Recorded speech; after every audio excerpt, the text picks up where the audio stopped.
Bonsoir à tous et bienvenue sur Monaco Info. Voici sans plus tarder le sommaire de ce journal.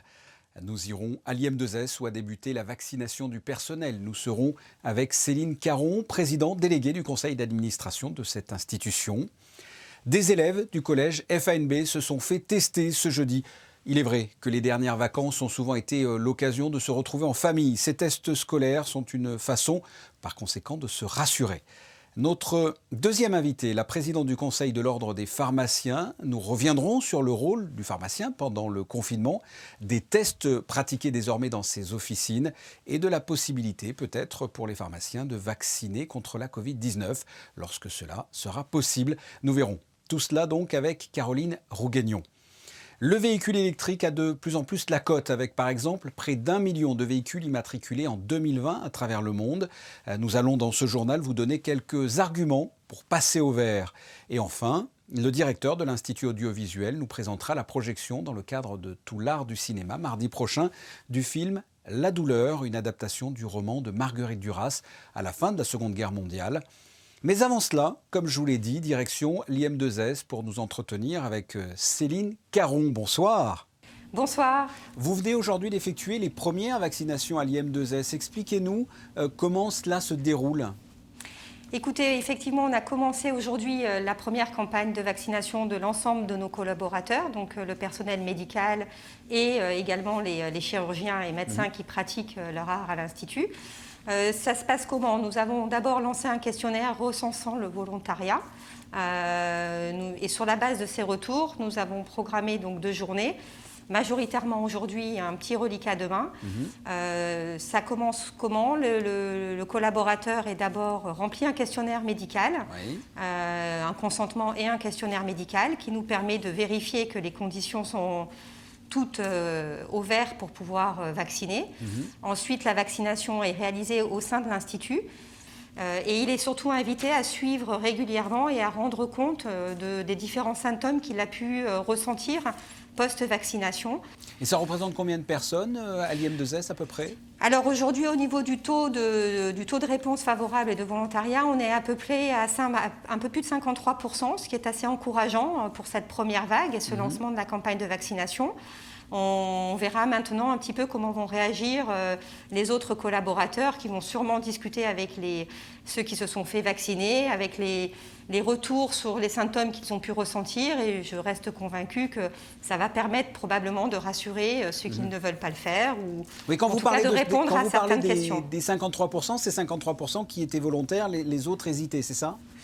Les autres, comme c'est sur la base du volontariat, on n'est pas là pour les forcer. Donc ces 53% sont les gens qui se sont fait connaître sur la base de notre appel à vaccination pour dire moi je veux le faire et c'est maintenant. Oui, ça va se faire au fur et à mesure. Vous avez récupéré le service orthopédique du CHPG. Je ne sais pas si on dit récupérer d'ailleurs, mais pour permettre au CHPG de disposer de plus de places pour la Covid-19, comment vous êtes-vous organisé? Alors, on n'a pas effectivement récupéré, c'est pas le bon terme. On est monté en soutien à l'établissement public parce qu'on doit se soutenir dans cette période. Il y a 2 phases. La première phase, c'est le soutien à l'activité d'urgence orthopédique. Donc, il faut savoir que depuis le 10 novembre, et c'est toujours en cours, l'IM2S accueille en établissement principal prioritaire tous les patients qui présentent un besoin d'urgence traumatologique et orthopédique. Et la deuxième étape a été pour l'instant, elle a démarré le 24 novembre, elle s'est arrêtée le 18 décembre. Alors, arrêtée n'est pas tout à fait le terme, elle est suspendue pour l'instant. Nous avons connu une période où nous avons accueilli l'activité que nous appelons programmée, c'est-à-dire les patients qui étaient programmés pour être opérés sous statut public dans les blocs du CHPG. Nous avons accueilli en fait 3 praticiens du CHPG pour venir opérer dans nos blocs sur cette activité programmée. Nous leur avons mis à disposition 6 lits pour justement en post-opératoire garder ces patients au sein de l'Institut et libérer ainsi un petit peu de capacité de travail, tant dans les blocs que dans les unités d'hébergement du centre hospitalier Princesse Grace. Donc cette deuxième phase a été réalisée entre le 24 novembre et le 18 décembre. Pour l'instant, c'est suspendu et on reste à l'écoute du CHPG en fonction de leur activité programmée, continuer de prendre ce relais au gré de leurs besoins. Et on est en contact régulier avec eux. Et comment vivez-vous, comment le personnel vit quotidiennement cette crise sanitaire ? Le plus sereinement possible, avec une très grande cohésion. Ils sont, et je dois le reconnaître et les remercier à travers cette interview remarquable, depuis le début de la crise, depuis mi-mars. On a mis en place un grand nombre de mesures, on a eu beaucoup de dialogues, tant au niveau technique qu'au niveau social avec les délégués.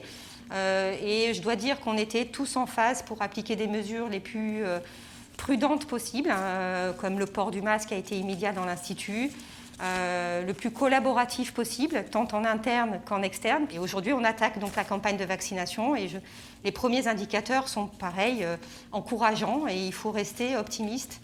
Alors j'imagine que vous avez un protocole qui est mis en place. Comment ça se passe quand une personne, un patient qui vient pour une consultation, une opération, arrive à l'IM2S? Comment ça se déroule? Alors, quand le patient arrive pour une opération, en fait, un test antigénique est fait directement à l'arrivée sur site, avant qu'il ne soit admis officiellement dans la clinique. Ouais. Et ça nous permet, donc le protocole a évolué. Précédemment, il fallait un PCR 48 heures avant, Ouais. avec la mise à disposition des différents tests qui ont évolué aussi. On a mis à jour ce protocole. Et aujourd'hui, le patient qui doit être hospitalisé, on lui pratique un test antigénique à l'arrivée. Céline Caron, merci. Merci Fabien. Nous parlions de vaccination à l'instant. Il ne faut pas oublier les tests lorsque l'on a un doute. Il a été demandé aux élèves de la Principauté de se faire tester après les fêtes de fin d'année sur la base du volontariat. Nous sommes allés à ce propos du côté du collège FANB. Reportage d'Alexandra Pani et Alexandra Marangoni. Aujourd'hui, fin des cours exceptionnels à 15h. Ils sont une cinquantaine de collégiens à avoir répondu présents à cette séance de dépistage. C'est en bus qu'ils sont accompagnés jusqu'à l'espace Léo Ferré pour un prélèvement nasopharyngé. Un test effectué sur la base du volontariat et accompagné d'une autorisation parentale à partir du CP pour les établissements publics et privés sous contrat de la Principauté. Nous avons écrit à tous les parents d'élèves, soit par lettre, soit par pronote, soit par mail, invitant les élèves au retour des vacances de la Noël, de se présenter auprès des infirmières pour avoir un test PCR gratuit. Je ne dis pas qu'il n'y ait pas de cas Covid au sein des écoles, mais en attendant, pour le moment, il n'a pas été prouvé que les élèves aient attrapé le Covid-19 et été testés positifs parce qu'ils sont venus à l'école. Pour le moment, ce n'est pas le cas. En tout cas, les infirmières aussi font un travail remarquable, les chefs d'établissement, les professeurs. Vraiment, vous savez, nous, notre but, c'est que les élèves puissent travailler dans une ambiance sereine, harmonieuse, et que ça se fasse dans les meilleures conditions sanitaires. 50 à 60 élèves peuvent être dépistés en 1 heure. Sur place, l'attente n'est pas bien longue. Un créneau est réservé pour les élèves. Ils commencent par s'inscrire puis sont dirigés vers les cabines individuelles de dépistage. Ça s'est très bien passé. C'est vrai que ça picote un peu au début, mais après, au moment où on l'enlève, c'est au moment où ça commence vraiment à faire mal qu'on l'enlève. Du coup, ça va, c'est nécessaire. Ça fait un petit peu peur quand on voit à l'image justement les tests, mais vraiment quand on le fait, c'est rien de bien méchant. C'est un peu comme limite si on se mouchait, mais franchement rien de bien grave. Donc n'hésitez pas à le faire, franchement ça peut améliorer la condition sanitaire actuelle. Un test pas très douloureux donc. Afin de respecter le secret médical, les résultats seront communiqués sous 24 à 48 heures directement aux familles par la cellule Covid-19. Une deuxième campagne est prévue pour ceux qui ne se seraient pas encore manifestés. Nous passons à notre deuxième invité. Alors si le CHPG a été en première ligne, et l'est encore durant cette crise sanitaire, les pharmacies aussi. Avec nous ce soir pour faire le point, la présidente du Conseil de l'Ordre des pharmaciens, Caroline Rouguignon, bonsoir. Bonsoir. Comme je viens de le dire, les pharmaciens ont été en première ligne.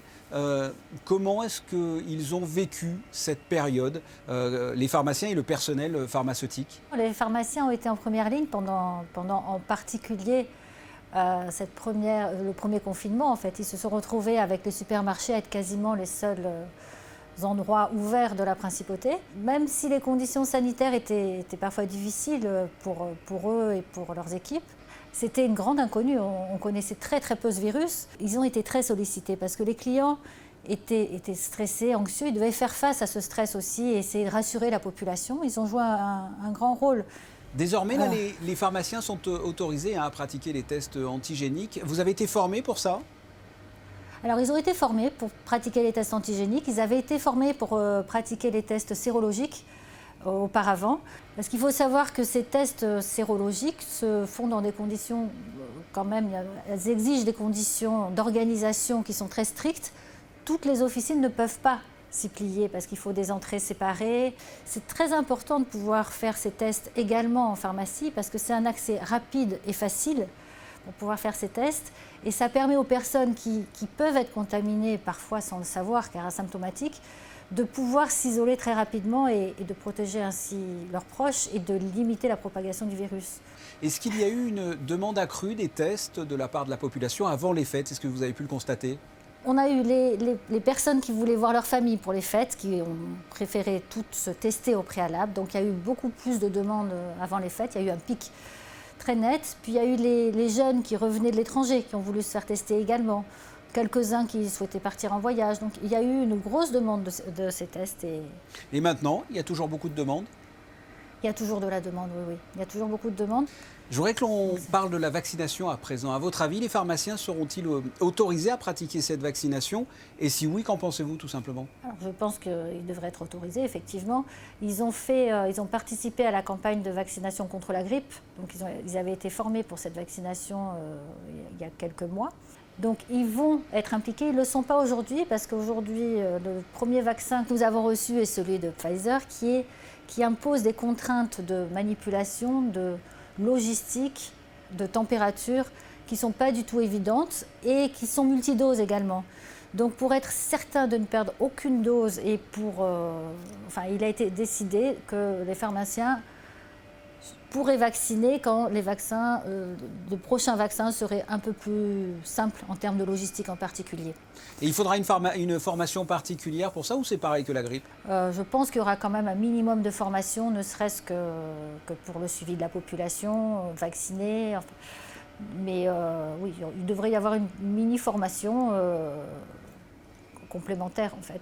La population est prête ou pas à se faire vacciner à votre avis?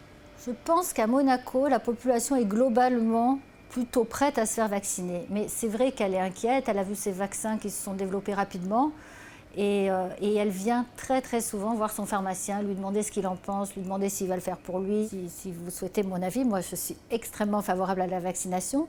Et ce que je peux vous dire, c'est qu'ils ont été développés effectivement très rapidement parce qu'il y a eu des moyens colossaux mis par les différents gouvernements pour accélérer ce développement. Et ce qui s'est passé, c'est qu'au lieu de faire une phase après l'autre dans le développement du vaccin, les phases ont été superposées. C'est ça qui a fait que le développement a été beaucoup plus rapide. Ce qui est destiné quand même à rassurer la population et qui me rassure à titre personnel, c'est qu'il y a eu, dans ces essais, il y a eu beaucoup plus de patients vaccinés que ce qu'il y a dans un vaccin classique qui serait développé en un temps beaucoup plus long à l'époque. Et donc on a quand même beaucoup de données, quoi. On ne part pas du tout à l'inconnu. Je voudrais que l'on parle d'un autre sujet pour finir. Les femmes qui sont victimes de violences conjugales peuvent désormais se rendre dans une pharmacie pour se signaler. Qu'en pensez-vous? Et est-ce que ça a déjà été le cas à Monaco? Alors ça, c'est une très bonne idée qu'avait eue Madame Cotalorda, qui s'occupe du comité pour la promotion et la protection des droits des femmes à Monaco. Elle a eu cette idée pendant le premier confinement où les personnes étaient bloquées chez elles dans des conditions qui pouvaient être compliquées. Et en se disant que comme les pharmacies étaient ouvertes et que les pharmaciens les clients connaissent bien leur pharmacien, l'ont choisi, ont confiance en lui, c'était peut-être un lieu, la pharmacie, dans lequel elles pouvaient se confier plus facilement. Il n'y en a pas eu beaucoup, heureusement, mais il y a quand même une pharmacie qui m'a dit qu'elle avait été sollicitée sur ce sujet à plusieurs reprises. Caroline Roguignon, merci. Je vous remercie aussi. Nous vous retrouvons, Vanessa Dessy, pour un premier point sur l'actualité de la Principauté. Bonsoir. Bonsoir Fabien, bonsoir à tous. L'INSEE poursuit sa contribution au Comité pour la promotion et la protection des droits des femmes en publiant de nouvelles données. Les indicateurs permettent de dresser un portrait à la fin de l'année 2019. Plus de 21 000 femmes sont salariées dans le secteur privé, ce qui représente 40% de la population totale du privé. Elles habitent majoritairement en France, sont plus jeunes que les hommes et travaillent dans de plus petites structures. La traditionnelle remise des prix de la 25e édition du concours de création d'entreprises a eu lieu, mais cette année de manière virtuelle. Oui Fabien, la Jeune Chambre économique récompense les meilleures initiatives chaque année. Pour des raisons sanitaires, l'événement s'est déroulé en ligne. La première place avec le prix du gouvernement revient cette année à Douvillage, une plateforme de vente en ligne où se retrouvent habitants et commerçants. La deuxième place avec le prix de la Jeune Chambre économique de Monaco est décernée à Posidonia Project, qui met en lumière l'environnement marin de la réserve sous-marine monégasque. Et enfin, le prix Coup de cœur est pour Monaco Fonderie. Cette entité représente un écosystème virtuel complet pour start-up. Et le 5 mars prochain, l'Office des timbres de Monaco procédera à la mise en vente de 3 timbres de voitures de course emblématiques. Oui, tout d'abord, la Honda RA 271, première monoplace japonaise en Formule 1. La Renault Williams FW14B, qui était la plus sophistiquée des voitures engagées en Formule 1. Elle a été notamment pilotée par Nigel Mansell et Ricardo Patrese. Et enfin, Stirling Moss à l'honneur, né en 1929, est considéré très vite comme l'un des plus grands pilotes automobiles, surnommé le pilote sans couronne. Plus écologique que ces voitures emblématiques d'époque, la voiture électrique. Vous êtes nombreux aujourd'hui à envisager de franchir le cap. Alors si vous n'êtes pas encore familiarisé avec la mobilité électrique, Christina Thomel et Thomas Deus ont fait le point sur les voitures branchées. Ces 15 dernières années, l'évolution concernant les véhicules électriques a été considérable. Aujourd'hui, toutes les grandes marques proposent une gamme complète de véhicules écologiques. En principauté, l'impulsion a été donnée par nos princes et Monaco a toujours été précurseur en la matière. Les flottes ont été les premières équipées à Monaco. C'était d'abord des petites camionnettes, des choses comme ça, des 2 roues, voilà. Les particuliers sont venus un petit peu plus tard, mais ils sont maintenant complètement intégrés dans la démarche, naturellement. Et il y a eu des exemples. La Poste, la SMEG, le gouvernement lui-même, les services de parking, enfin tous les services, j'en passe certainement, se sont équipés petit à petit. On voit même maintenant la sûreté publique qui s'équipe, etc. Donc le mouvement est général. Pour réaliser des économies d'énergie et pour un environnement sans pollution, les véhicules propres se sont donc rapidement imposés dans le paysage urbain de Monaco ces dernières années. Par exemple, avec la disparition petit à petit du diesel, probablement, et je pense qu'on va arriver très rapidement à avoir un environnement, disons, un air à respirer dans les villes beaucoup plus valable, beaucoup plus propre. Mais également sur le plan global. Et là, on parle de réchauffement climatique. Les véhicules électriques vont tout à fait dans ce sens, parce que vous savez probablement, mais je tiens à le préciser, on le dit relativement peu souvent, un moteur électrique, ça a un rendement de 90-95%. Un moteur thermique, ça a un rendement de 20 à 25%. Les 15 prochaines années, vous les voyez comment ? Moi, je pense qu'assez rapidement, quand on aura trouvé, je pense qu'on n'est pas loin, une technologie et puis une fabrication de l'hydrogène qui soit elle-même respectueuse de l'environnement, on pourra faire ce que j'appellerais un hybride rechargeable à hydrogène. C'est-à-dire que pour faire les grandes distances, on se servira de l'hydrogène. Pour faire les petites distances en ville ou en périurbain, on se servira de l'électrique comme on l'a dans les véhicules hybrides rechargeables actuels. De nombreux professionnels et particuliers roulent donc à l'électrique aujourd'hui, les avantages étant nombreux. Essentiellement pour les économies. Pour l'instant, toutes les solutions de chargement sur Monaco sont plus ou moins gratuites. Donc moi, d'avoir privilégié un petit véhicule hybride, ça me permet de pouvoir me recharger pour mes petits trajets en semaine, pour aller travailler et avoir quand même un moteur thermique pour faire de longs trajets. Alors si vous hésitez encore, sachez que l'entretien d'un véhicule propre coûte 40% de moins que celui d'un véhicule thermique et son utilisation ne provoque aucune émission de gaz polluants ou à effet de serre. De plus, le gouvernement princier a mis en place une aide pour l'achat d'un véhicule électrique pouvant aller jusqu'à 10 000 €. Jusqu'à 10 000 €, ça laisse à réfléchir. Parlons sport, Vanessa, et commençons avec du football. Oui Fabien, porté par une dynamique positive, l'AS Monaco se déplace à Montpellier ce vendredi dans le cadre de la 20e journée de Ligue 1. Je vous propose d'écouter l'entraîneur Niko Kovac à l'occasion de la conférence de presse d'avant-match. I'm expecting a very tough game, a difficult game, and the last results, Montpellier, Monaco in the past, were not very successful for us. So we must try to do better. Okay, I'm not looking so much forward. I'm looking, I would say, much more in the back to keep the distance, or maybe to get a bigger gap between Montpellier and us. Du sport toujours, avec du basket. La Roca Team a sorti le grand jeu face à Nanterre. Effectivement, une entame parfaite dans la compétition avant de recevoir Malaga mardi prochain. Les Monégasques sont invaincus face à Nanterre. La première journée du top 16 de l'Eurocup offrait un joli duel 100% Jeep Elite ce mercredi. Une rencontre qui a vite tourné à la démonstration de Monaco, victorieuse 93-65 sur le parquet de Nanterre. Merci Vanessa, on se retrouvera dans quelques instants pour la météo. Mais avant cela, notre troisième invité. Et nous allons parler ensemble cinéma. Vincent Vatrican de l'Institut audiovisuel nous présente La Douleur. Le film projeté mardi prochain au Théâtre des Variétés. Attention, les horaires ont changé. Ça sera à 15h en présence du réalisateur. Vincent Vatrican, bonsoir. Bonsoir Fabien. On va parler là aujourd'hui d'un film récent de 2017, La Douleur, une adaptation du roman de Marguerite Duras. Oui, une adaptation d'un roman qui est en fait un recueil de nouvelles paru en 1985, où elle revient sur la guerre et la fin de la guerre et la libération de Paris. C'est ça, avec le côté ambigu des relations que le personnage principal peut avoir vers la fin de la guerre. Racontez-nous un petit peu, sans tout dévoiler, bien sûr, le synopsis. Le mari de Marguerite Duras est interné en Allemagne et elle espère tous les jours sa libération.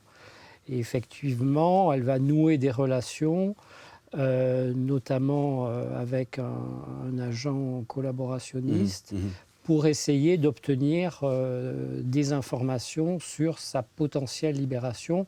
Donc La Douleur raconte ces journées, ces semaines d'attente insupportables et de doute. En quoi le titre a été bien trouvé de ce roman pour raconter toute cette histoire pendant cette Seconde Guerre mondiale? Oui, alors en fait elle a adapté 2 nouvelles de ce livre, dont la nouvelle qui s'appelle La Douleur et qui donc donne le titre à l'ouvrage. Et en effet, toute la mise en scène de Finkel dans ce film vise bien à faire ressortir ce sentiment-là. Ce qui est d'ailleurs frappant dans le film, c'est que c'est un film qui étrangement est tourné à l'économie, bien que film de reconstitution avec costume. Il a utilisé un certain nombre d'artifices, à la fois parce qu'il avait peu d'argent et pour coller le mieux à cette idée de douleur. Je vous donne un exemple. Il tourne beaucoup les vues en extérieur en longue focale, ce qui veut dire que le personnage que joue Mélanie Thierry, donc Marguerite, elle, et le point est sur elle, mais tout son environnement parisien est un peu flouté.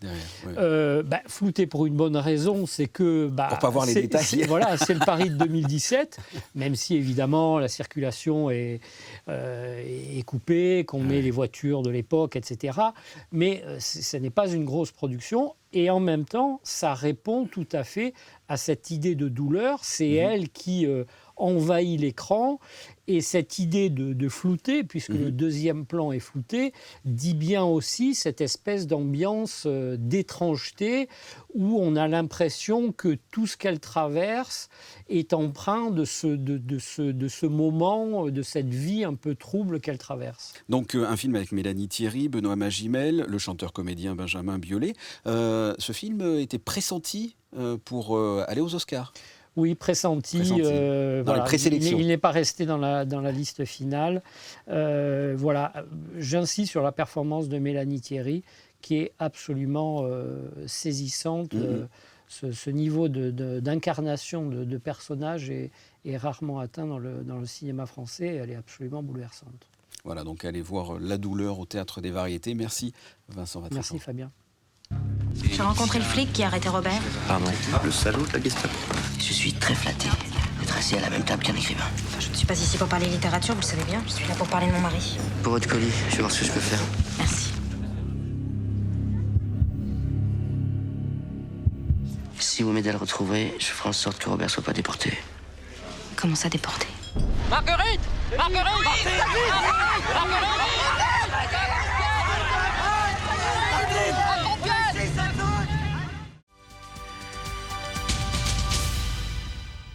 La douleur ce mardi 15h au Théâtre des Variétés, on l'a dit, en présence du réalisateur. Un point météo à présent. Vanessa, avez-vous de bonnes nouvelles ? Et non, malheureusement Fabien, demain le temps sera incertain, surtout en seconde partie de journée. Des rafales pouvant atteindre 30 km/h sont à prévoir avec un vent d'est, l'air sera plus frais. Les températures oscilleront de 6 à 9 degrés. Le soleil se lèvera à 8h02 et se couchera à 17h19 et nous fêterons les Rémis. Merci, on se quitte avec les photos du jour. Nous en avons parlé dans ce journal, l'engouement des véhicules électriques et plus largement du roulet vert. Ces clichés sont signés Michael Alési. Ce journal est terminé. On se retrouve, si vous le voulez bien, vendredi dès 19h pour une nouvelle édition. À très bientôt. Au revoir.